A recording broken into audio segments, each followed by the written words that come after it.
बना। तो इकबाल का वो शेर भी था ना, खीरा न कर सका मुझे जलवाए दानिश करम, जब तक आपकी आंख का सुरमा मदीना और नजफ रहेगा ना, तो अगर आपके ज़हन में ये होगा कि मैंने अपने मुल्क के लिए करना है, तो फिर आप जो है कि आप करना भी चाहे ना तो आप नहीं कर पाते, तो आप जो है उसको मैनेज किसी ना किसी कर लेते हैं। जैसे कि मैंने आपको एग्जांपल दिया कि मैं एक एग्जाम फेल हुआ, मैं जिंदगी में कोई एग्जाम फेल नहीं हुआ। वो जो स्पीच आपने सुनी होगी जो आजकल बड़ी वायरल चली है कि failure is nothing, of course हर हार के बाद एक जीत होती है।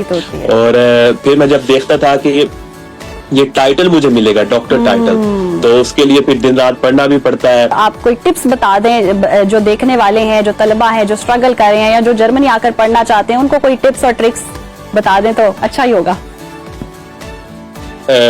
यही है कि रट्टे से बाहर आए, अपने आप को क्रिएटिव फील्ड में लेकर आए, क्रिएटिविटी को प्रमोट करें। जितने एजुकेशन में स्पेशली जो है इस आपके चैनल के through specially government of Pakistan से चाहूंगा कि जो आपके पास काबिल बच्चे हैं उनको प्रमोट करें। देखिए इधर की जो गवर्नमेंट है वो अपने बच्चों को सपोर्ट भी करती है, प्रमोट भी करती है। इवन के जर्मनी की मेडिसिन टोटली फ्री है। अभी पाकिस्तान में देखें तो लाखों में प्राइस एजुकेशन की चल रही है। तो एजुकेशन तो वैसे बच्चा जो है हासिल करके अपने मुल्क का नाम रोशन करता है। तो अपने बच्चे को क्रिएटिव माइंड बनाए। आपने पहले सीएसएस के स्टूडेंट्स की बात की, मैंने उस सीएसएस के स्टूडेंट का मॉक इंटरव्यू भी सुना।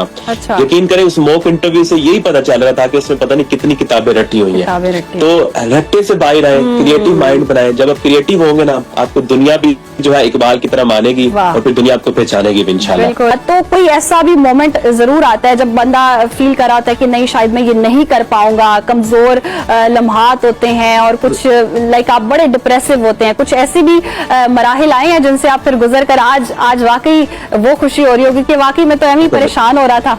एक एग्जाम में फेल हुआ था, वो भी माइक्रोबायोलॉजी का एग्जाम था, काफी टफ एग्जाम था, जिसमें मैंने तो गिव अप करने का सोचा। मैंने कहा मैं जो है अब ये मेडिसिन नहीं कर सकता। लेकिन फिर मैं इकबाल का बहुत ज्यादा फॉलोअर हूँ, क्योंकि इकबाल भी जर्मनी आए थे, उन्होंने पीएचडी की। मेरा घर भी उनसे बहुत करीब है, जहाँ पर अभी इकबाल का उन्होंने म्यूजियम टाइप घर बनाया हुआ।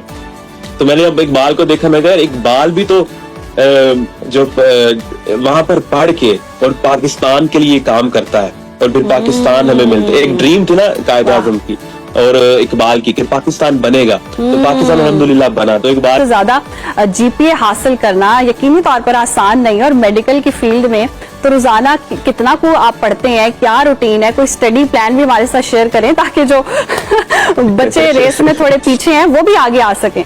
बस ये है कि मैं हमेशा कहता हूँ कि study less but study smart.